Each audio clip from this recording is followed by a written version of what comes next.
Hello students, in this video we'll discuss chapter number 4 Earth's structure।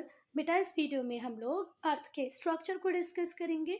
तो जो हमारी अर्थ है वो 3 लेयर्स से मिलके बनी है, that is crust, mental and core. क्या पढ़ना है इस चैप्टर में हमको पहले वो देखते हैं। तो इस चैप्टर में हम लोग देखेंगे कि भाई जो कोर है, मेंटल है, क्रस्ट है, इनका मीनिंग क्या है। फिर हम देखेंगे इनकी एक्सटेंट को। एक्सटेंट का मतलब क्या होता है बेटा? विस्तार, स्प्रेड, कि भाई कितने किलोमीटर तक आपको कोर मिलेगा, कितने किलोमीटर में मेंटल फैला हुआ है, क्रस्ट कितने किलोमीटर एरिया में है। तो हम इनके एक्सटेंट को देखेंगे। फिर साथ ही साथ हम इनके कंपोजिशन को डिस्कस करेंगे। कंपोजिशन में मतलब कौन सा पर्टिकुलर मिनरल किस लेयर में मिलेगा, कौन सा मेटल किस लेयर में ज़्यादा है, किस में कम है, वो सारी चीज़ें हम डिस्कस करेंगे। बेटा जब भी हम हिस्ट्री पढ़ते हैं, स्पेशली जब हम एंशिएंट हिस्ट्री पढ़ते हैं, तो एंशिएंट हिस्ट्री का सारा की सारा नॉलेज काय पे डिपेंड करता है? एक्सकवेशंस पे, है ना। कि भाई किसी पर्टिकुलर एरिया में हमने डिगिंग की, जैसे हम इंडस वैली सिविलाइजेशन की बात करें तो हमने डिगिंग की। डिगिंग करने के बाद हमें पता चला कि भैया इतनी बड़ी सिविलाइजेशन थी, हमें वहाँ से पॉट्स मिले, ग्रेनरीज मिली, हमने वहाँ की रोड्स के बारे में जाना, वहाँ के हाउसेस किस तरीके से बनते थे वो जाना। पर अगर मैं ज्योग्राफी की बात करूं और स्पेशली मेरा फोकस अगर रहे अर्थ के इंटीरियर पार्ट्स पर, तो हमारा जो नॉलेज है जो अर्थ के इंटीरियर पार्ट से जुड़ा हुआ है बेटा, उसमें एक्सकवेशंस का, एक्सप्लोरेशंस का कोई रोल नहीं है। एक्सकवेशन का मतलब होता है खुदाई करना, एक्सप्लोरेशन का मतलब होता है अन्वेषण। दोनों का कोई रोल नहीं है। ठीक, कोई बात। तो जो हमारा नॉलेज है about the interior of the अर्थ वो बिल्कुल भी एक्सकवेशन या एक्सप्लोरेशन से नहीं आया है। ये कंप्लीटली डिपेंड करता है सेस्मिक वेव्स पे। सेस्मिक वेव्स मतलब अर्थक्वेक वेव्स पे। और वो मटेरियल जो वॉल्केनो के थ्रू बाहर निकला, जब भी वॉल्केनिक एरप्शन होता है तो कोई ना कोई मटेरियल बाहर निकलता है। तो जब हमने उस मटेरियल की स्टडी की, हमने जब सेस्मिक वेव्स की मतलब अर्थक्वेक वेव्स की स्टडी की, तब हमें पता चला भाई कि अर्थ के अंदर क्या क्या है। क्या इतनी चीजें क्लियर है? साथ ही साथ हमने किसको भी पढ़ा? वो सारी थ्योरीज जो किससे रिलेटेड थी? अर्थ के ओरिजिन से। तो तीन चीजों पे डिपेंड करता है हमारा knowledge about the interior of the earth. The first thing is seismic waves और earthquake waves. Second, material thrown out by volcanoes और volcanic eruptions. And third, theories of the origin of the earth. Clear है इतनी चीजें?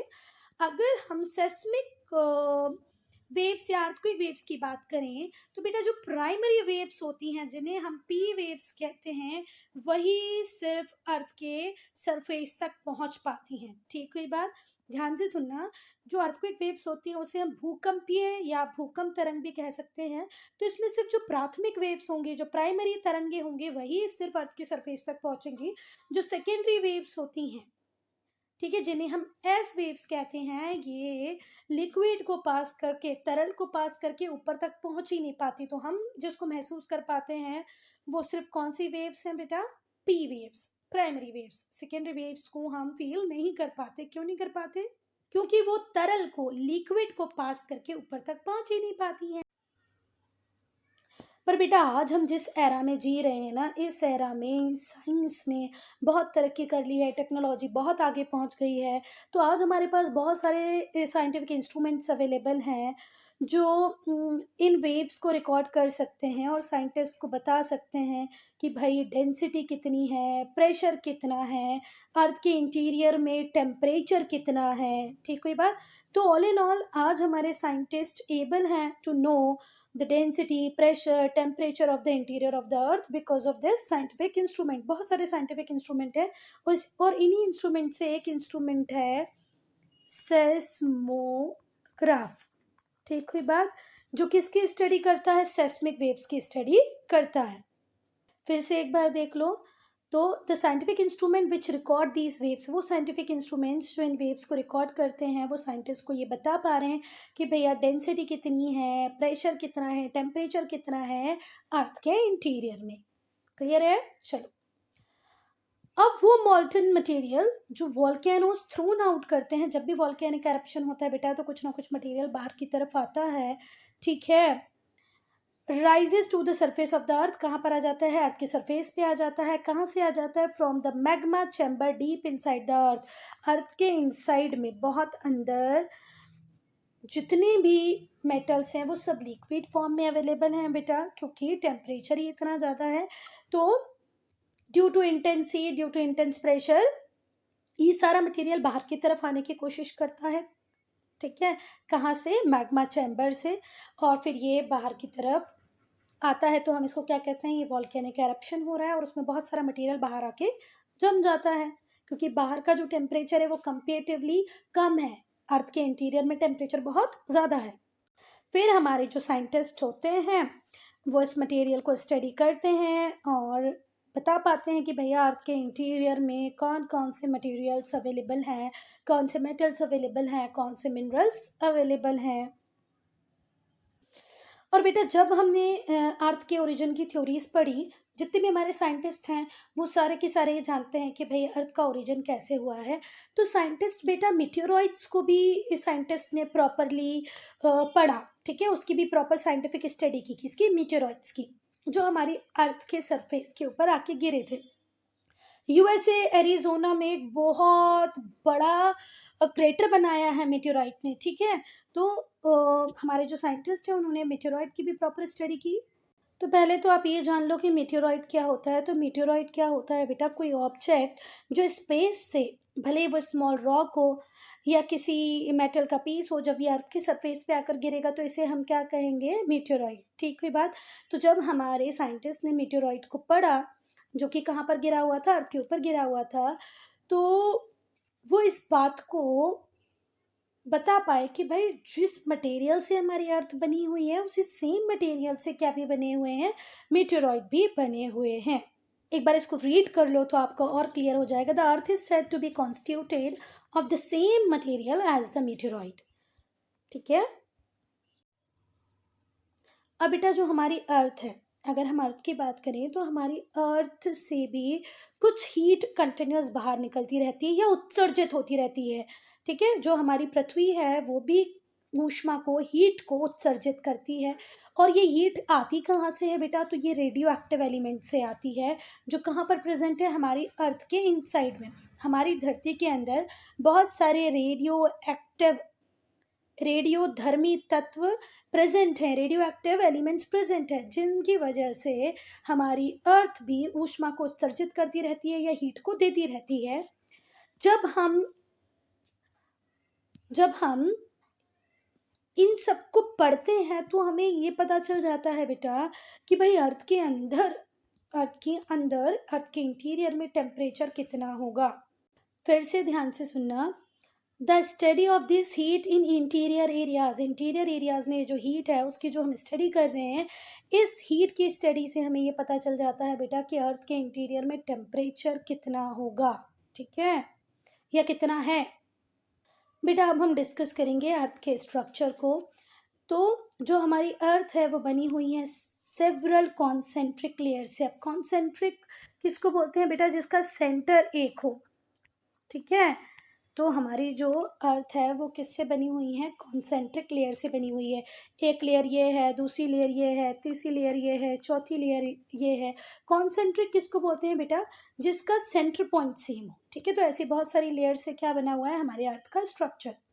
जो इस concentric circle की सबसे outer layer होती है उसे हम अर्थ का क्रस्ट कहते हैं। तो फिर से ध्यान से सुनो, कॉन्सेंट्रिक का मतलब क्या होगा बेटा, जिनका सेंटर कैसा हो, सेम हो। वो सारे सर्कल जिनका सेंटर सेम होगा उसे हम क्या कहेंगे, कॉन्सेंट्रिक सर्कल। तो बेटा जो हमारी अर्थ है वो पूरी कॉन्सेंट्रिक लेयर से बनी हुई है। जो सबसे आउटर लेयर है, मतलब जो सबसे ऊपर वाली लेयर है, इसे हम अर्थ का क्रस्ट कहते हैं। और क्रस्ट का ये दूसरा नाम क्या है बेटा, लिथोस्फीयर, ठीक हुई बात। अर्थ के क्रस्ट का ही दूसरा नाम क्या है, लिथोस्फीयर। अब बेटा देखो, आप सबको पता है कि हमारी अर्थ ऐसी है, ठीक है। अर्थ के ऊपर माउंटेन्स भी हैं, अर्थ में ओशन भी हैं, सीज भी है ना। तो अब ध्यान से सुनना। तो हमारी अर्थ जैसे हम ऐसे गोल दिखाते हैं वो ऐसी तो नहीं है। हमारी अर्थ कैसी है, देखो इस तरीके की है हमारी अर्थ, ठीक है। तो ये जो डिप्रेशंस हैं इनके अंदर क्या है बेटा, पानी है ना, क्या है, पानी। अब इतनी भी चोच वाली नहीं है जितनी मैंने बना दी, पर सब ऐसी है, थोड़ी तो ऐसी है। माउंटेन्स भी हैं, और माउंटेन्स एक दो नहीं है, कितने सारे माउंटेन्स हैं। तो ये जो डिप्रेशंस है बेटा, इनके अंदर क्या है, पानी है, हाँ, ओशंस है। तो पार्ट्स ऑफ अर्थ क्रस्ट का वो पार्ट जो एमर्ज्ड है, जो डूबा हुआ है ओशन के अंदर, सी के अंदर है, वो क्या बनाता है? हाइड्रोस्फीयर। ठीक है, हमारी अर्थ का जो लिथोस्फीयर है, उस लिथोस्फीयर का जो डूबा हुआ पार्ट है, जिसके ऊपर ओशन है या सी है, उन्होंने वहां पर क्या बना दिया है? हाइड्रोस्फीयर। ठीक हुई बात। जैसे अगर ये ओशन है, सपोज करो ये ओशन है, तो यहाँ ऊपर पानी है, पर कहीं ना कहीं तो क्रस्ट होगी ना। ये तो लिथोस्फीयर की लेयर है, कहीं ना कहीं तो क्रस्ट है, ये भले ही ऊपर पानी है तो क्या हुआ? तो अर्थ की वो क्रस्ट जो एमर्स है, जो डूबी हुई है पानी के अंदर, ओशन के अंदर, सी के अंदर, वो क्या बनाती है बेटा? हाइड्रोस्फीयर।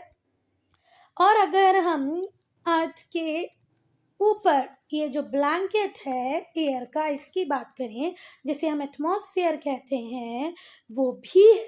तो देखो, पहली बात, अर्थ है, अर्थ की लिथोस्फीयर के ऊपर 1600 किलोमीटर 1600 किलोमीटर तक एयर का एक ब्लैंकेट है, जिसे हम एटमॉस्फेयर कहते हैं। अर्थ में बहुत सारे डिप्रेशंस हैं जिनमें पानी भरा हुआ है, उसे हम क्या कहते हैं? Oceans and seas. ठीक है बेटा, जो टेम्परेचर है upper part of oceanic crust का, उसे हमने 0 डिग्री सेंटीग्रेड तक एस्टिमेट किया है, और ग्रेजुअली जैसे जैसे आप अंदर की तरफ जाएंगे बढ़ता जाएगा। और बेटा, जो वेट है, जो प्रेशर है रॉक्स का, वो भी बढ़ने लगता है, इंक्रीजिंग विद द डेप्थ। जैसे जैसे गहराई बढ़ती जाएगी, जो वेट है, जो प्रेशर है रॉक्स का, वो भी बढ़ता जाएगा। अब हम पढ़ लेते हैं किसको भाई? मोहोरोविकिक डिसकंटिन्यूटी को। किसको? मोहोरोविकिक डिसकंटिन्यूटी को। ये जो डिसकंटिन्यूटी है, ये किस किस के बीच में? ये एक बाउंड्री है जो किस किस के बीच में? क्रस्ट और मेंटल के बीच में है, जिससे यूगोस्लावियन साइंटिस्ट एंड्रेजा मोहोरोविकिक ने डिस्कवर किया था। कब? 1909 में। अब बेटा, आपको यहाँ पर कंफ्यूजन हो रहा होगा कि यहाँ पर तो यूगोस्लावियन साइंटिस्ट लिखा है मैम, नहीं तो इसको क्रोशियन साइंटिस्ट कहा था। तो बेटा, क्रोशिया यूगोस्लाविया का ही पार्ट है। ठीक है, 1946 में यूगोस्लाविया एक सोशलिस्ट फेडरेशन बना था, जिसमें 6 रिपब्लिक थी: क्रोशिया, मॉन्टेनेग्रो, सर्बिया, स्लोवानिया और एक।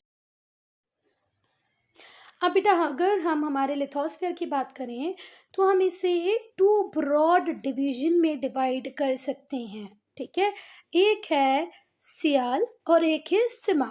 ठीक है, ये सियाल या ये सिमा हम किसको बोल रहे हैं? तो यहाँ पर भी ऐसा ही है, यहाँ पर भी ऐसा ही है। ये ऐसा ही सिलिका के लिए है, ये एल एल्यूमिनियम के लिए है, और ये ए मैग्नीशियम के लिए है। तो क्या इतनी बातें समझ में आ गई? लिथोस्फीयर को आप 2 ब्रॉड डिविजन्स में डिवाइड कर सकते हो। एक है सियाल SiAl और दूसरा है सिमा SiMa। ठीक हुई बात? जो सियाल है वो फ्लोट करता रहता है, तैरता रहता है सिमा के ऊपर। क्यों? क्योंकि जो सिमा है उसकी डेंसिटी ज़्यादा है, और जो सियाल है उसकी डेंसिटी कम है। जिसकी डेंसिटी कम होती है वो तैरता रहता है। हम लोगों ने देखा है ना कि अगर एक ग्लास में हम पानी भर दें और उसके ऊपर ऑयल डाल दें, तो ऑयल ऊपर ऊपर ऊपर ऊपर फ्लोट करता रहेगा। क्यों? क्योंकि ऑयल की डेंसिटी वाटर की डेंसिटी से कम है। ठीक है, तो जो सियाल की लेयर है SiAl, सिलिकॉन एल्यूमिनियम की जो लेयर है, वो फ्लोट करती रहती है, तैरती रहती है सिमा के ऊपर। सिमा क्या है? Silica plus magnesium. ठीक हुई बात? फ्लोट करने का मतलब क्या होता है बेटा? तैरना। ठीक हुई बात? क्यों तैरता रहता है? क्योंकि उसकी डेंसिटी कम है। The name sial is taken from silica and aluminium, हम पढ़ चुके हैं पहले। Sima is named after silica, that is Si, and magnesium Mg। Clear है? अब यहाँ पर आप लोग देख लो, ये है क्रस्ट, ये बीच वाली लेयर है मेंटल, और सबसे इंटीरियर में मिलेगा हमें कोर। कोर को हमने फर्दर डिवाइड किया है आउटर कोर में और इनर कोर में। देखो, ये रही सिलिकॉन और मैग्नीशियम की लेयर, और उसके ऊपर फ्लोट करती सिलिकॉन और एल्यूमिनियम की लेयर। ये क्यों फ्लोट कर रही है बेटा? क्यों तैर रही है? क्योंकि इसकी डेंसिटी कम है। जो सिलिकॉन एल्यूमिनियम की लेयर है, ये कॉन्टिनेंट्स को फॉर्म करती है, वहीं पर जो सिलिकॉन मैग्नीशियम की लेयर है वो ओशन फ्लोर को बनाती है। ज़रा ध्यान से सुनना, सिलिकॉन मैग्नीशियम बनाती है ओशन फ्लोर को, और सिलिकॉन एल्यूमिनियम बनाती है कॉन्टिनेंट्स को। जो कोर है अर्थ का जो कोर है, the core of the earth is called NIFE। क्या बोलते हैं उसको बेटा?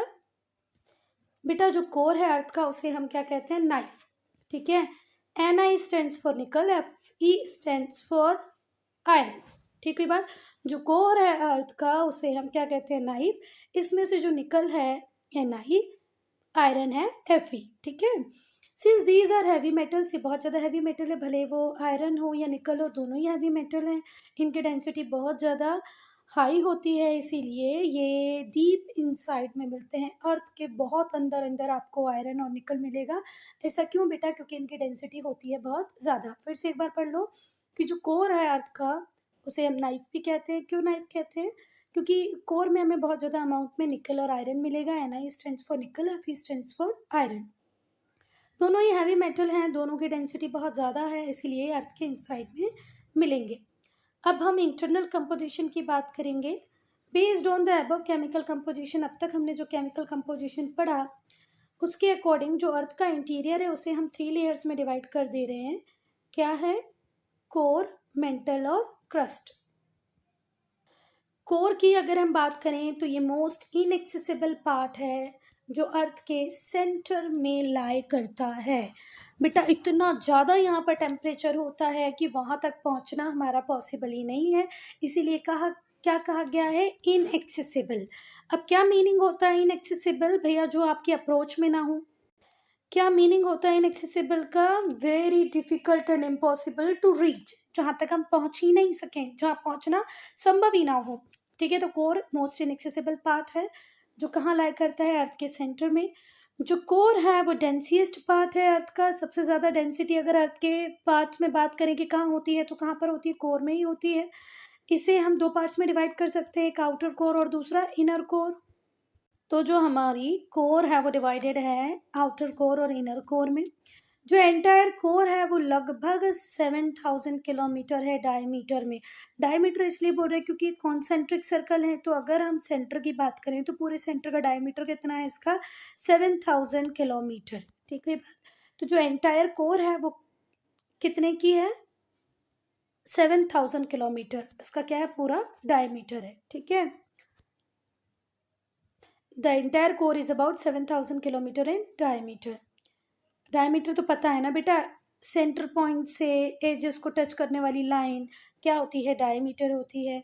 जो टेम्परेचर होता है वो लगभग 4400 टू 6000 डिग्री तक जाता है। आप सोच लो कितना टेम्परेचर है। तो जो टेम्परेचर रेंज होती है वो कोर में वो 4400 डिग्री सेल्सियस से 6000 डिग्री सेल्सियस तक होती है। अब बेटा ये जनरल बिलीव है कि, और मोस्ट एक्सेप्टेड बिलीव भी है कि जो अर्थ का कोर है वो आयरन और निकल से बना हुआ है, और ये आयरन और निकल जो अर्थ के कोर में है यही रिस्पॉन्सिबल है अर्थ के मैग्नेटिज्म के लिए। अर्थ में, हमारी पृथ्वी में कुछ चुंबकीय ताकत है ना, अर्थ में मैग्नेटिज्म है, और ये मैग्नेटिज्म किसकी वजह से आया है? इसी आयरन और निकल की वजह से आया है। और ये जो मैग्नेटिक फील्ड है ये ओरिएंटेड है towards north and south pole. अब बेटा देखो, जो कोर है वो आउटर कोर और इनर कोर में डिवाइडेड है, तो जो इनर कोर है वो सॉलिड स्टेट में है। अब जरा थोड़ा सा ध्यान से सोचना, इतना हाई टेम्परेचर होने के बाद भी अगर मेटल लाइक आयरन निकल ये अगर सॉलिड स्टेट में है तो कैसे? ये बड़ा क्वेश्चन आता है, जबकि इन्हें किस स्टेट में होना चाहिए? लिक्विड, क्योंकि टेम्परेचर बहुत ज़्यादा हाई है, पर ऐसा नहीं है। अब ऐसा क्यों है? देखो, the solid state of inner core is due to high density and pressure. ऐसा क्यों है? वो सॉलिड स्टेट में क्यों है? क्योंकि बहुत ज़्यादा हाई डेंसिटी है और प्रेशर है, जिसकी वजह से जो मॉल्टन रॉक मटेरियल है वो कंप्रेस हो गया है। Due to high intensity due to high density high density की वजह से, हाई प्रेशर की वजह से जो मॉल्टन रॉक है वो कंप्रेस हो चुकी है और किस स्टेज में आ चुकी है? सॉलिड स्टेट में आ चुकी हैं। The S waves disappear in the outer core, और आउटर कोर में ही ये एस वेव्स डिसअपियर हो जाती हैं, विच suggest it is in a मॉल्टन state. और इससे यही पता चलता है कि जो हमारा आउटर कोर है वो किस स्टेट में है? मॉल्टन स्टेट में है। फिर से ध्यान से सुनना, एक क्वेश्चन आपके दिमाग में आएगा कि इतना हाई टेम्परेचर होने के बाद भी आयरन निकल सॉलिड स्टेट में कैसे है, तो उसके लिए क्या आंसर दोगे? तो आप लोग आंसर देना अपने आप को, कोई आपसे पूछे उसको भी, कि जो कोर है उसमें डेंसिटी इतनी हाई है, प्रेशर इतना ज़्यादा हाई है कि जितना भी मॉल्टन रॉक मटेरियल है वो कंप्रेस हो गया, और कंप्रेस होने की वजह से वो सॉलिड स्टेट में आ गया है। जो एस वेव है वो आउटर कोर में आके डिसअपियर हो जाती हैं, और एस वेव बाहर तक क्यों नहीं आ पाती? क्योंकि एस वेव का एक कैरेक्टरिस्टिक्स है कि ये लिक्विड को, ये तरल को पार नहीं कर पाएगी। तो हमें ये पता चल जाता है कि भैया जो हमारा आउटर कोर है वो मॉल्टन स्टेट में, और जो इनर कोर है वो सॉलिड स्टेट में। अब हम बात करेंगे मेंटल की। तो ये जो लेयर है ये क्रस्ट के बिल्कुल बिल्कुल नीचे है। जो एवरेज थिकनेस है वो है 2900 किलोमीटर, और ये अर्थ के टोटल वॉल्यूम का 84% है। अर्थ का टोटल वॉल्यूम जितना भी होगा उसका 84% अकेले अकेले किसने बनाया है? मेंटल ने बनाया है। कितनी थिकनेस है इसकी? 2900 किलोमीटर। जो मेंटल है उसे भी हम 2 पार्ट्स में डिवाइड कर सकते हैं, एक है अपर मेंटल और दूसरा है लोअर मेंटल। जो अपर मेंटल है वो मोहो डिसकंटिन्यूटी से स्टार्ट होके 700 किलोमीटर की डेप्थ तक जाता है। ठीक है, it is cooler and made up of solid rock, ये ठंडा है और सॉलिड रॉक से बना हुआ है। जो लोअर मेंटल है वो 700 किलोमीटर से 2900 किलोमीटर तक जाता है। अब यहाँ पर एक भारी सा शब्द आया था, मोहो डिसकंटिन्यूटी। तो अब ये मोहो डिसकंटिन्यूटी क्या है? पढ़ के ऐसा लग रहा है ना पता नहीं क्या है ना? तो जो मोहो डिसकंटिन्यूटी है ये बाउंड्री है अर्थ के क्रस्ट और मेंटल के बीच में। मेंटल और क्रस्ट के बीच की जो बाउंड्री है उसे हम मोहो डिसकंटिन्यूटी कहते हैं। और इसे ये अजीब सा नाम मोहो क्यों दिया गया है, इसके पीछे बात ये है कि ये जो मोहो डिसकंटिन्यूटी है या जो ये बाउंड्री है इसके बारे में पता लगाया था एक क्रोशियन साइंटिस्ट ने, जिनका नाम था एंड्रेजा मोहोरोविक। ठीक है, इन्होंने पता लगाया, इसीलिए इनकी सरनेम का आधा मोहो उठा के इस लेयर को नाम दे दिया गया। तो मोहो डिसकंटिन्यूटी से अब समझ में आ गया कि क्या है, कि बाउंड्री है क्रस्ट और मेंटल के बीच में। नाम इसलिए दिया गया क्योंकि इसके साइंटिस्ट का नाम क्या था? मोहोरोविक। ठीक है, चलो तो अब तो ये बात क्लियर हो गई होगी कि मोहो डिसकंटिन्यूटी से 700 किलोमीटर तक आपको मिलेगा अपर मेंटल। लोअर मेंटल के लिए आपको थोड़ा और अंदर जाना पड़ेगा, 700 किलोमीटर से 2900 किलोमीटर तक। जो लोअर मेंटल है वो हॉटर है और डेंसियर है। जैसे अभी हमने देखा था कि जो हमारा अपर मेंटल है वो कूलर है, सॉलिड रॉक से बना हुआ है, वहीं पर हमारा जो लोअर मेंटल है बहुत ज़्यादा गर्म है और डेंसियर है as compare to upper mantle. At the depth of around 100 to 410 kilometre जो मेंटल है वो पार्शियली मॉल्टन मिलेगा, जिससे हम एथनोस्फीयर कहते हैं। तो एथनोस्फीयर में जितने भी मेटल होंगे वो पार्शियली मॉल्टन फॉर्म में होंगे, सेमी लिक्विड फॉर्म में होंगे। ठीक है बात। Lower mantle is solid due to high pressure, और जो लोअर मेंटल है अगेन वो क्या है? सॉलिड है। किसकी वजह से सॉलिड है बेटा? हाई प्रेशर की वजह से। ठीक है, जब आप 100 से 410 किलोमीटर की दूरी तक जाओगे तो आपको जितने भी क्या है मटेरियल है वो आपको पार्शियली मॉल्टन फॉर्म में मिलेगा। Eight the depth of 100 and 400 kilometre the mental is partially मॉल्टन, semi liquid form में मिलेगा, इसे हम एथनोस्फीयर कहते हैं, एथेनोस्फीयर कहते हैं। और जो लोअर मेंटल है वो सॉलिड है। भैया आप सॉलिड क्यों है? क्योंकि हाई प्रेशर है।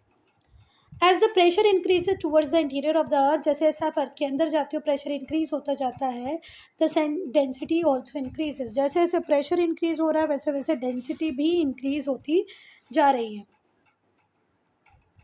तो यहाँ पर रिलेशन है बेटा कि जैसे जैसे प्रेशर इंक्रीज हो रहा है towards the interior of the earth, earth के अंदर में जैसे जैसे प्रेशर बढ़ता जाएगा डेंसिटी भी बढ़ती जाएगी। टेम्परेचर है वो 1000 डिग्री सेल्सियस से 3700 डिग्री सेल्सियस तक होता है। The temperature of mantle varies between 1000 degree Celsius to 3700 degree. बेटा अब इस डायग्राम को हम डिस्कस कर लेते हैं। तो इनर मोस्ट लेयर अर्थ की कौन सी है? कोर। ठीक है बात, कौन सी इनर मोस्ट लेयर? कोर है। कोर से आप जैसे अपवर्ड ऊपर की तरफ आएंगे तो आपको मिलेगी गुटनबर्ग डिसकंटिन्यूटी। कुछ खास नहीं है बेटा ये गुटनबर्ग डिसकंटिन्यूटी, ये सिर्फ बाउंड्री का नाम है। वो बाउंड्री जो कोर और मेंटल को अलग करती है, या ऐसे कह दें मेंटल और कोर के बीच में जो बाउंड्री है उसका नाम क्या है? Gutenberg discontinuity. आप इससे भी अपवर्ड आएंगे, ऊपर की तरफ आएंगे, आपको मेंटल लेयर मिल जाएगी। मेंटल लेयर को एंजॉय करने के बाद जब आप और अपवर्ड आते हैं तो आपको मिलेगी मोहो डिसकंटिन्यूटी। ये क्या है? मोहो डिसकंटिन्यूटी है। और इसका नाम मोहो डिसकंटिन्यूटी क्यों रखा गया है? क्योंकि इस बाउंड्री को सर्च करने वाले कि भाई मेंटल और क्रस्ट के बीच में, किस किस के बीच में? क्रस्ट और मेंटल के बीच में जो बाउंड्री है, ऐसी कोई बाउंड्री है, इसका पता किसने लगाया था? तो उस पता लगाने वाले साइंटिस्ट का नाम है, यहाँ पर मैं लिख देती हूँ, एक बार पढ़ लेना, मोहोरोविकिक। ठीक है, क्या लिखते हैं इसको हम हिंदी में? मोहोरोविकिक। ठीक है, ऐसे पढ़ लो अगर ऐसे समझ में नहीं आ रहा तो। मोहोरोविकिक एक साइंटिस्ट थे जिन्होंने पता लगाया था इस बाउंड्री के बारे में, इस बाउंड्री को जाना था, समझा था, फिर हमें बताया था, इसलिए इसका नाम क्या रख दिया? मोहो डिसकंटिन्यूटी। और फिर ये हमारा क्रस्ट है, और ये हाइड्रोस्फीयर, ठीक है, और ये एटमॉस्फेयर। ठीक है, क्या तीन चीज़ें समझ में आ गई? चलो, तो यहाँ पर दो नई चीज़ें थी, बाकी तो सब आपको पता ही होगा, क्रस्ट, मेंटल कोर तो पता ही होगा। एक गुटेनबर्ग डिसकंटिन्यूटी और दूसरा मोहो डिसकंटिन्यूटी। गुटेनबर्ग उनका नाम है जिन्होंने इस बाउंड्री के बारे रिगार्ड्स में जाना, समझा, हमें बताया, और मोहो डिसकंटिन्यूटी वो बाउंड्री है जिसके रिगार्ड में मोहोरोविक। अब हम गुटेनबर्ग डिसकंटिन्यूटी को पढ़ेंगे। तो जो गुटेनबर्ग डिसकंटिन्यूटी है वो क्या है? बाउंड्री है, किस किस के बीच में? मेंटल और कोर के बीच में। ठीक हुई बात। इसे ही हम मेंटल कोर इंटरफेस भी कहते हैं। क्या कहते हैं? Mantle core interface. तो मेंटल कोर इंटरफेस या गुटेनबर्ग डिसकंटिन्यूटी क्या है? बाउंड्री है, किस किस के बीच में? मेंटल और कोर के बीच में। ये कहाँ से शुरू होती है? 2800 किलोमीटर की डेप्थ से शुरू होती है। अगर आपसे कोई पूछा जाएगा कि गुटेनबर्ग डिसकंटिन्यूटी कहाँ पर मिलेगी, तो आप बोलना 2800 किलोमीटर पर। ठीक है, 2800 किलोमीटर की गहराई पर मिलेगी हमें गुटेनबर्ग डिसकंटिन्यूटी। 2800 किलोमीटर डेप्थ में जाके हमें मिलती है Gutenberg discontinuity. Here there is an abrupt change in the seismic waves. और यहाँ पर हमें एक चेंज देखने को मिलता है, किसमें? सेस्मिक वेव्स में। सेस्मिक वेव्स कौन सी वेव्स होती हैं? जो जनरेट करता है अर्थक्वेक। जब भी भूकंप आएगा, अर्थक्वेक आएगा, तो वो कौन सी वेव्स को जनरेट करेगा? सेस्मिक वेव से। तो यहाँ पे हमें एक एब्रप्ट चेंज देखने को मिलता है सेस्मिक वेव्स में। अब ये जो वर्ड एब्रप्ट है बेटा, इसका मीनिंग होता है या तो सडन बोल लो आप, या अनएक्सपेक्टेड। एक सडन, एक अनएक्सपेक्टेड चेंज हमको सेस्मिक वेव्स में देखने को मिलता है, that travel through the earth. ठीक है, primary seismic waves P waves decreases in velocity while secondary seismic waves S waves disappear completely।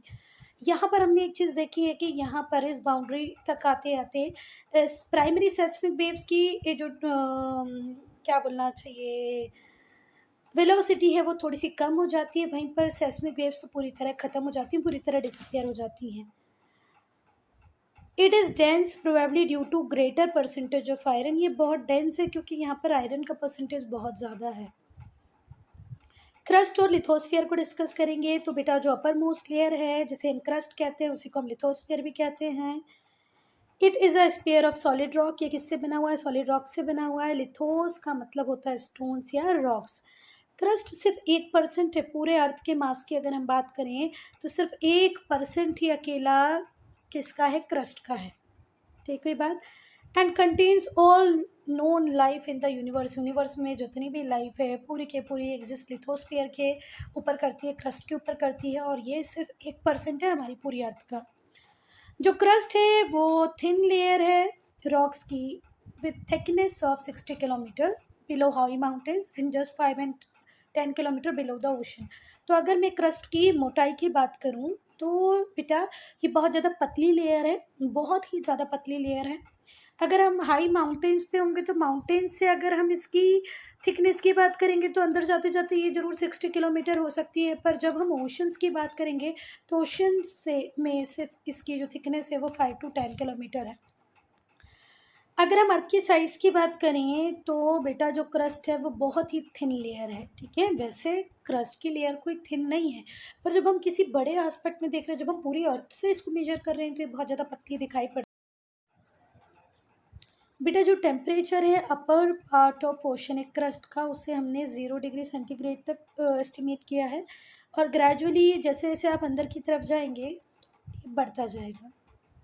और बेटा जो वेट है, जो प्रेशर है रॉक्स का, वो भी बढ़ने लगता है इंक्रीजिंग विद द डेप्थ। जैसे जैसे गहराई बढ़ती जाएगी, जो वेट है, जो प्रेशर है रॉक्स का, वो भी बढ़ता जाएगा। अब हम पढ़ लेते हैं किसको भाई, मोहोरोविकिक डिसकंटिन्यूटी को। किसको? मोहोरोविकिक डिसकंटिन्यूटी को।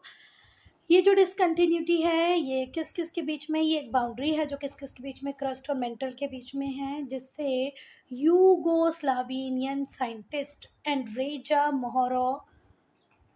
मोहोरोविकिक ने डिस्कवर किया था। कब? 1909 में। अभी बेटा एक क्वेश्चन बहुत सारे बच्चों के दिमाग में आया होगा, सिर्फ उन बच्चों के दिमाग में आया होगा जिन्होंने वीडियो को ध्यान से देखा होगा, सबके दिमाग में तो नहीं आएगा। अभी कुछ बच्चे सोच रहे होंगे मैडम ने अभी तो कहा था कि ये क्रोशियन साइंटिस्ट हैं। कौन से साइंटिस्ट हैं? क्रोशियन साइंटिस्ट, क्रोशिया के साइंटिस्ट हैं। अभी मैम कह रही हैं कि भैया ये यूगोस्लावियन साइंटिस्ट हैं। तो जरा ध्यान से सुनना बेटा, 1946 में यूगोस्लाविया बना था, जिसमें 6 रिपब्लिक थे, ठीक है। 6 रिपब्लिक हैं। वो कौन कौन से 6 रिपब्लिक हैं? Crochet, Montenegro, Serbia, Slovenia, Bosnia Herzegovina और मैसिडोनिया। इन 6 से मिलके बना, इन 6 रिपब्लिक से मिलके बना यूगोस्लाविया। तो आप इन्हें क्रोशियन साइंटिस्ट भी कह सकते हो, यूगोस्लावियन साइंटिस्ट भी कह सकते हो। और सिंपली इस बाउंड्री का नाम रखा गया मोहो डिसकंटिन्यूटी। ये बाउंड्री है बिटवीन क्रस्ट एंड मेंटल। अगर कोई पूछेगा क्रस्ट एंड मेंटल के बीच की बाउंड्री को हम क्या कहते हैं, तो क्या हो गया? मोहो डिसकंटिन्यूटी। क्रस्ट की तरह ही it does not extend at uniform, crust की तरह ही ये भी यूनिफॉर्म नहीं है, इसकी जो डेप्थ है वो भी यूनिफॉर्म नहीं है। It is found at 8 kilometre beneath the ocean. देखो क्रस्ट का जैसे हमने बोला था कि जो डेप्थ है वो श्योर नहीं है कहाँ पर कैसी होगी। माउंटेन्स में डेप्थ आपको ज़्यादा देखने को मिलेगी, ओशन क्रस्ट के नीचे ये 5 से 10 किलोमीटर ही होगी। ऐसे ही हमारे किसके मोहोकोविक बाउंड्री के साथ है, मोहो डिसकंटिन्यूटी के साथ है कि ये 8 किलोमीटर नीचे मिलेगी ओशन के, और वहीं 32 किलोमीटर नीचे मिलेगी कॉन्टिनेंट्स के। कॉन्टिनेंट्स के 32 किलोमीटर मिलेगी आपको मोहो डिसकंटिन्यूटी, और ओशन के 8 किलोमीटर नीचे मिलेगी। इसमें दोनों के ही कैरेक्टरिस्टिक्स होते हैं, अपर लेयर क्रस्ट के भी और बॉटम लेयर मेंटल के भी।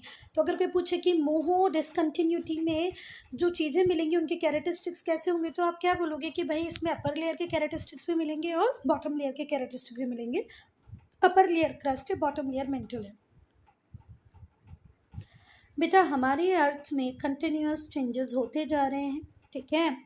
Because of the continuous change in the earth की क्रस्ट में कंटिन्यूस चेंजेस होने के साथ साथ बहुत सारे चेंजेस हमें और भी देखने को मिल रहे हैं, ठीक है। अब ये जो चेंज आ रहे हैं वो नेचर की वजह से आ रहे हैं, ठीक है। जो थिकनेस है लिथोस्फीयर की वो बहुत ज़्यादा फ्रेजाइल है as compare to the nature and composition of the earth. बेटा सबसे अगर हम कमज़ोर एक वीक लेयर समझे तो वो लिथोस्फीयर ही, बाकी सारी लेयर की डेप्थ भी बहुत ज़्यादा है, ठीक है। तो जो लिथोस्फीयर की थिकनेस है वो बहुत ज़्यादा फ्रेजाइल है ना। जो थ्योरी है कॉन्टिनेंटल ड्रिफ्ट की, जो किसने दी थी? वेगनर ने दी थी 20th सेंचुरी में। फिर थ्योरी ऑफ प्लेट टेक्टोनिक्स दी थी 1960s में। दोनों ही सजेस्ट करती हैं कि जो अर्थ का क्रस्ट है वो कंटिन्यूस स्ट्रक्चरल चेंजेस की तरफ आगे बढ़ रहा है, या कंटिन्यूस उसमें चेंजेस होते जा रहे हैं। बिसाइड्स द लेटरल मूवमेंट के साथ साथ हमारी अर्थ को एक नया शेप मिलता जा रहा है। और ये शेप ऐसा नहीं है कि आज आप सोए और कल सुबह बिल्कुल चेंज हो गया, इसमें मिलियंस ऑफ ईयर्स लगते हैं, पर कुछ ना कुछ चेंज तो हो रहा है।